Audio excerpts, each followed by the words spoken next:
This video is about 5 years of being on hormone replacement therapy, or HRT, for transgender women. I was 40 when I started, and I'm 45 now. If you want to learn more about that experience and maybe thinking about starting that journey yourself, stick around and let's get at it.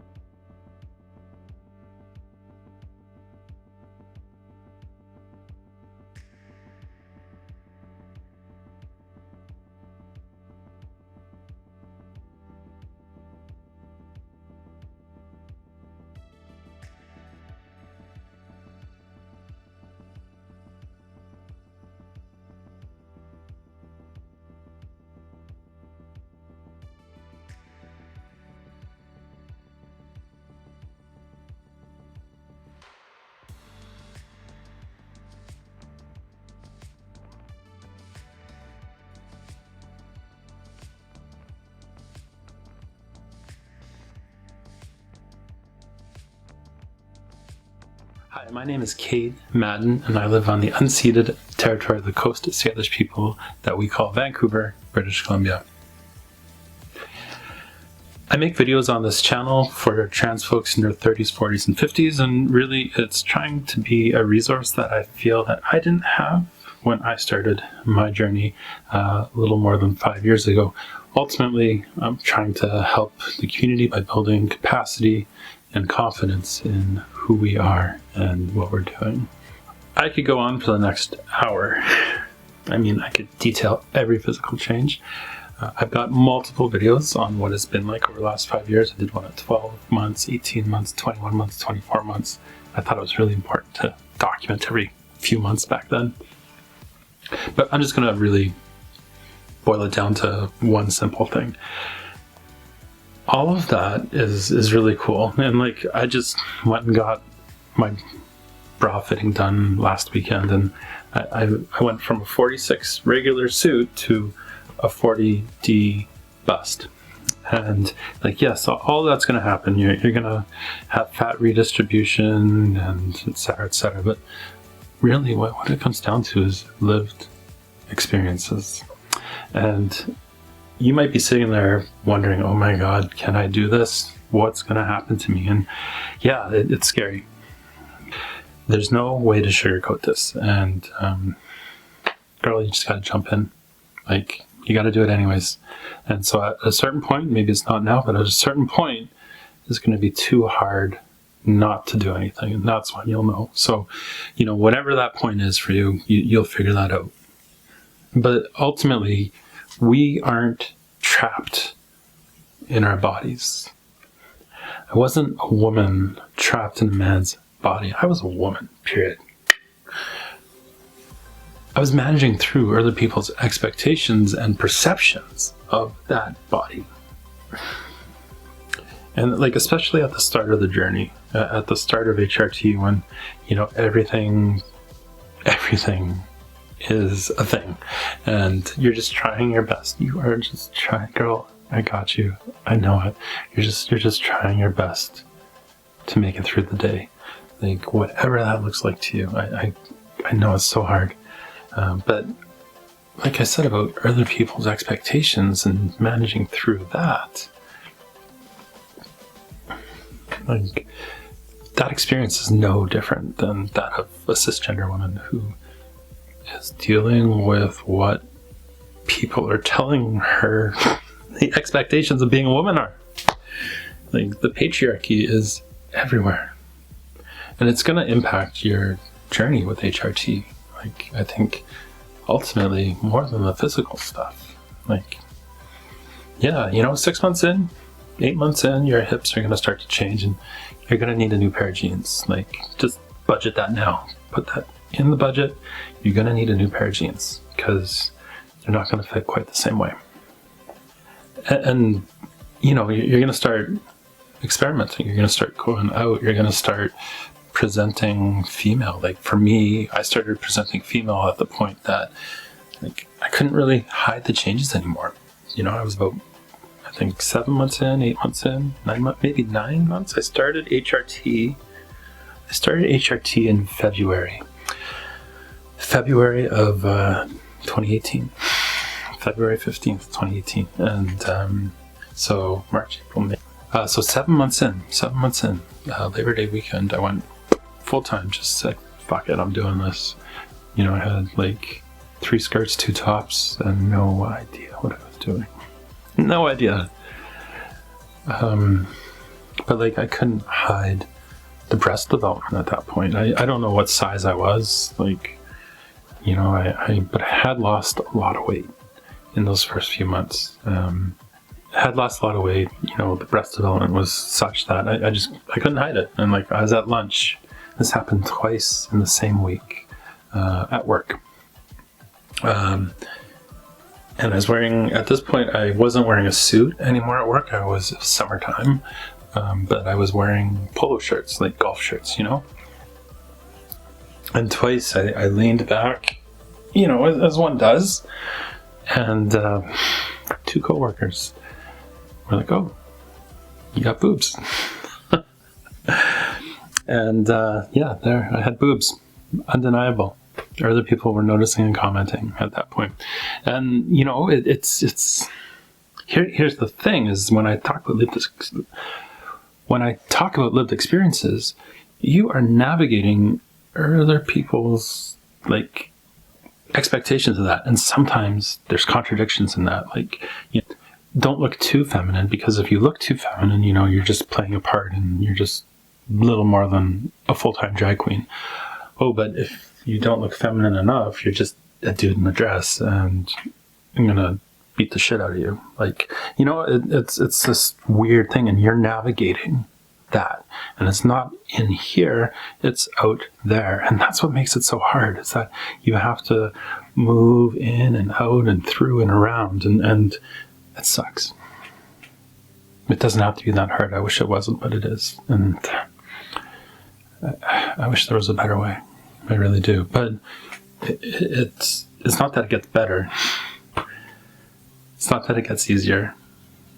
It's that, like, eventually you get to just, like, wake up and you're like, oh, I am myself. And that's it. And you don't even think about that. You're just yourself. There's no play. And that dysphoria is gone. And yeah, you will be annoyed, like, guaranteed. You're going to be annoyed. It's like, okay, well, I've got an ass now. I got boobs now, or my face has changed, or I'm trying to grow my hair out, whatever it is. I didn't go to a hairstylist or a salon or a barber for 2 years. And like, I would have people comment. And this is the thing. People feel free to comment on your body. It's so annoying. It's so annoying. So people comment on the weird, you know, half fuzz that would develop here, like those Elvis like sideburns that would almost happen. I did laser that first year. I did 9 sessions of laser. And that was great, because like it took the hair out, and I didn't have a lot of hair after the laser sessions up here, so that helped a lot. But it's confusing. You're like, okay, well, I have to grow my hair out, and this is the awkward in-between phase of, you know, going from what did I do? Let me see if I can remember. I would do a 2 on the back, tapered, and 1.5 on the sides, and usually a Caesar cut or just a little bit at the front. I can't. Anyways, it's annoying. It's annoying because it's this contradiction that you're walking through.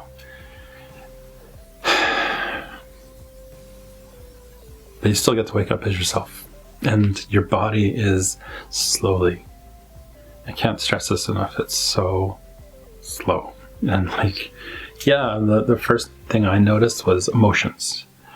I don't know, 3 weeks in, like, the emotions were just, wow.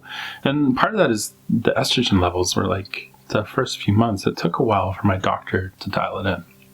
So, you know, I was like, at one point I was 5 times as much estrogen as cis woman. And at another point I had 0 hormones, period. I had 0 testosterone and 0 estrogen. And that was that was a fucking mess. Let me tell you. Like, you need sex hormones in your body for all sorts of reasons.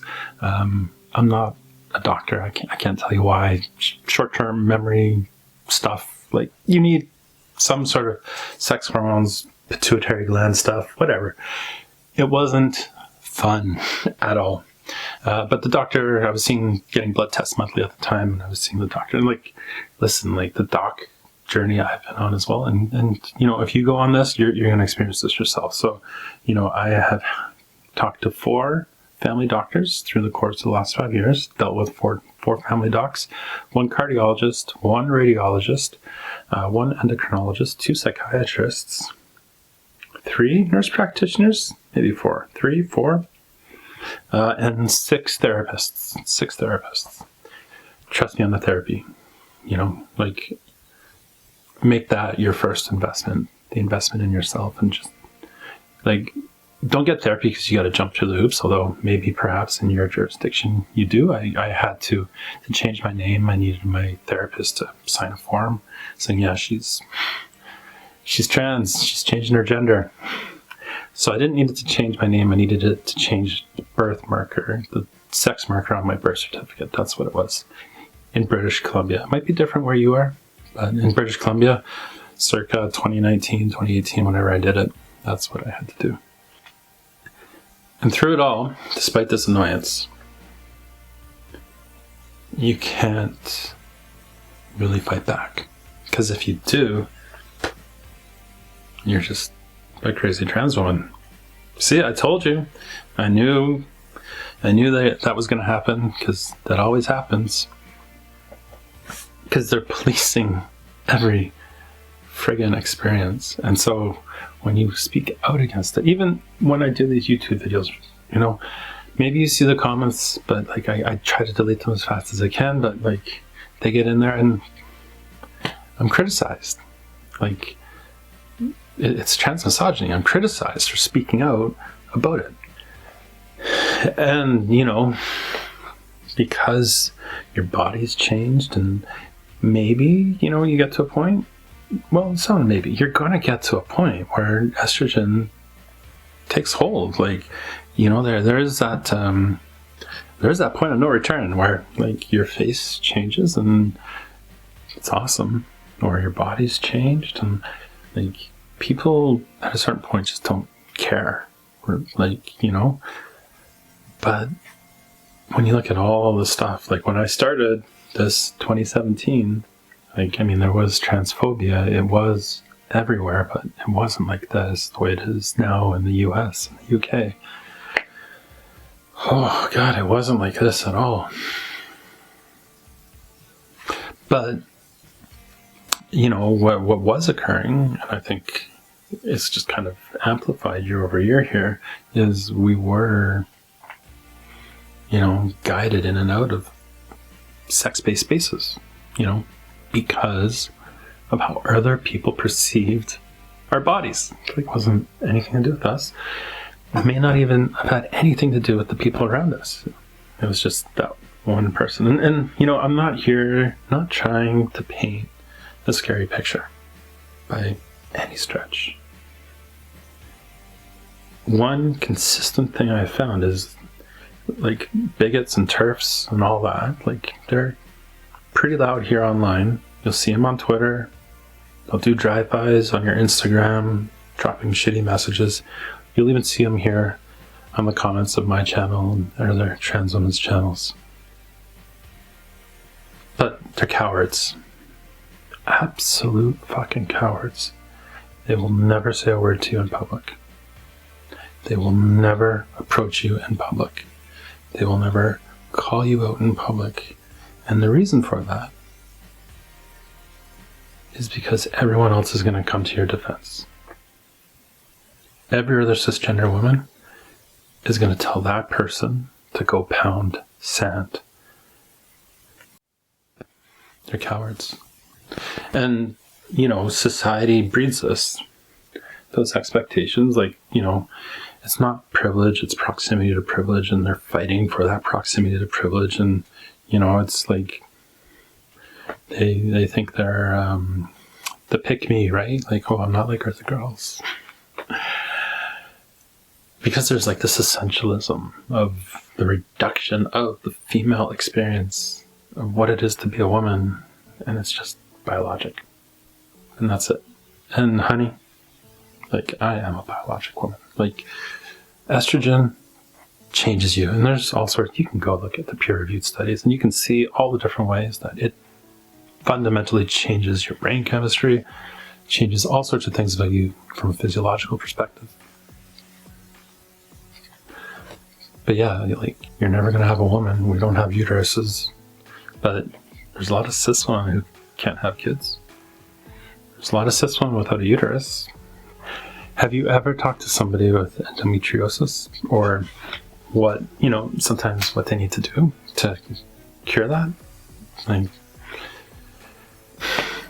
being a woman is about so much more than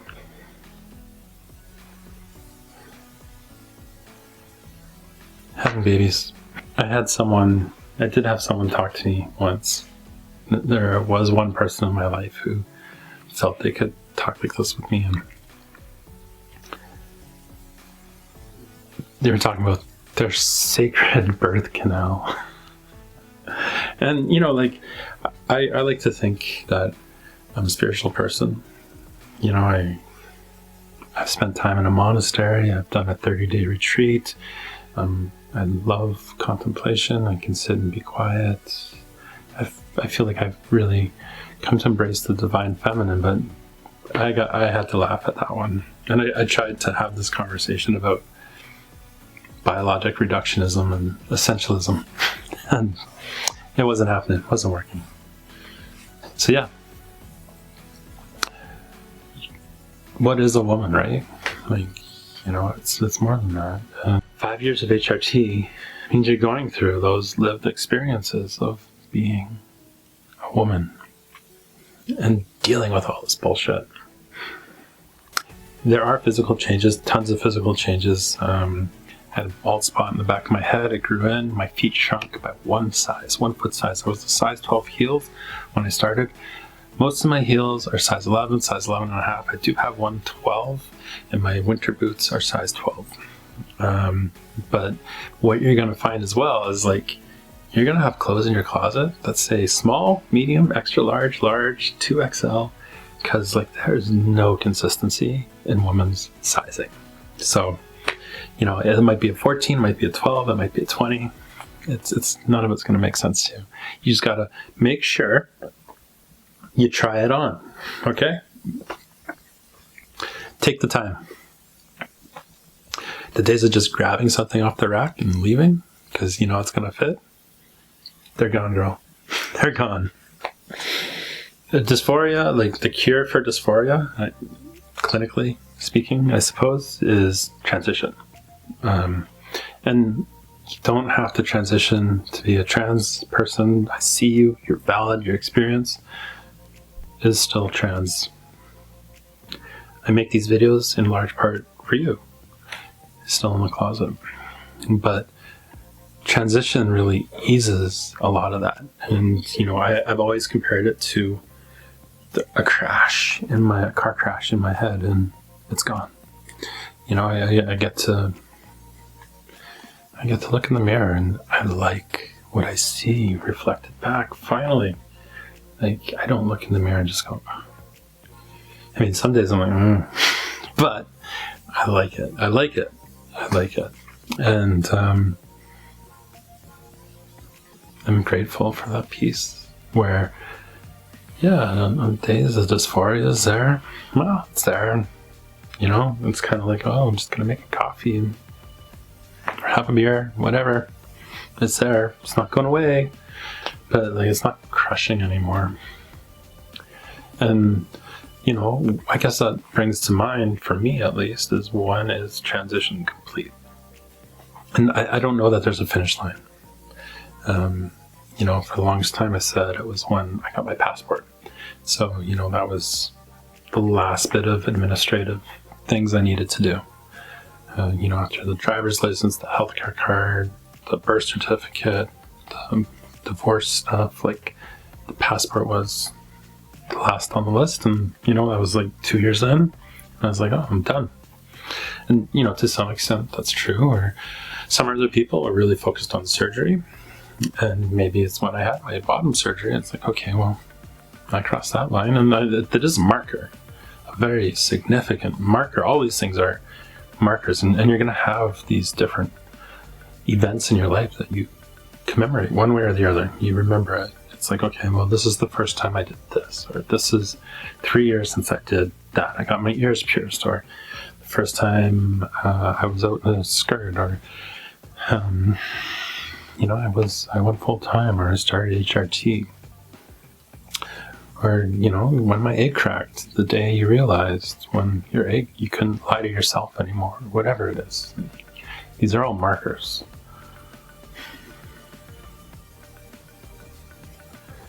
And I guess what I've come to realize is HRT is part of it, but like, transition's just life. That's it. It's just life. You're just living your life now. And that's so fucking peaceful. There's just, it's so good to just wake up and be yourself. That's it. So, some days it's hard, like really hard, but each day has been worth it. Each day has been worth it. Every single day. I'd rather have that than what I had before. And like, on paper, what I had before was pretty nice. I had a house in the suburbs, 2 cars in the driveway, mortgage, 6-figure corporate job. Beautiful spouse, beautiful wife, had my beautiful children. But oh my God, I didn't want to be alive. I didn't want to go on like that. I didn't want to, I think more importantly, I didn't want to die like that.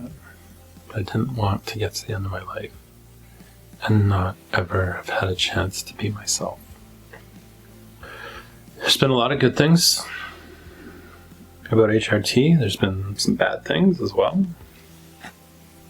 There's been a few surprises. And so I guess, the good stuff. I talked about that a lot now tonight. The good stuff is my body is my own now.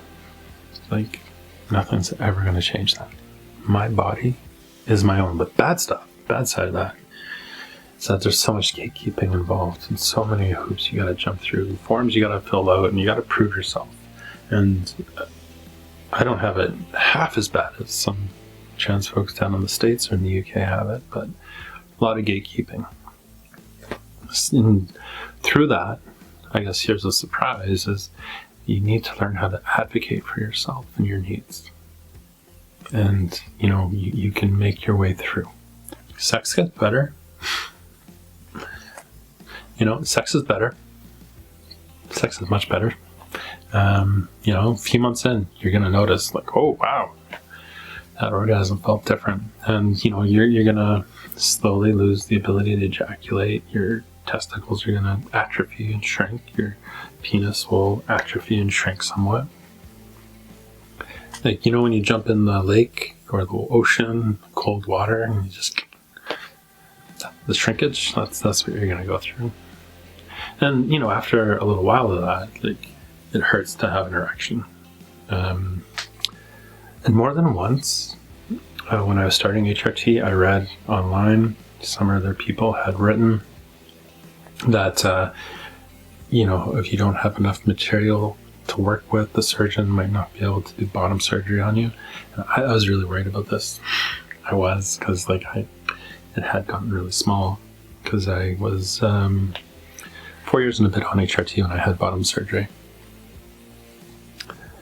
But it was fine.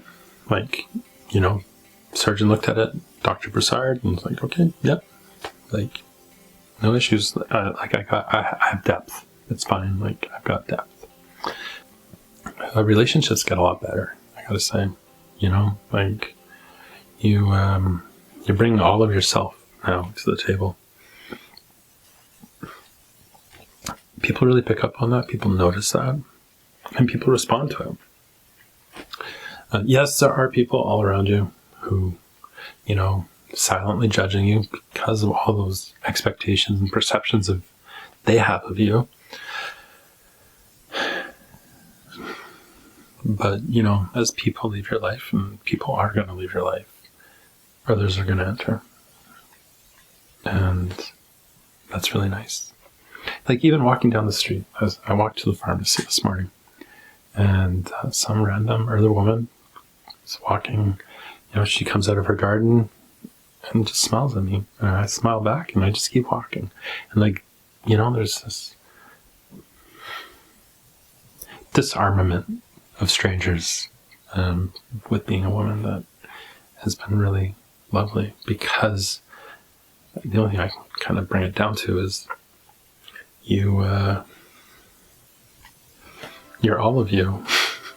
You know, what's that John Legend song? All of me, all of you. I don't know. Someone, I'm not going to play it because of copyright, but it's like you're fully there, and it's wonderful. So I am an extrovert. I'm pretty loud. One of the ways I have kind of learned to cope and manage through, because I don't want to be misgendered, so as I don't talk a lot in public. Like, if I'm out, you know, like at the grocery store, the pharmacy, I do a lot of smiling and nodding. You know, like, you know, unless I'm gonna sit down, unless I'm going to a place regularly or I want to come back, I'm gonna try my best to get in and out, really, because I'm still trying to manage that part of it. I mean, it's been a while since I've been misgendered. It does happen, absolutely. But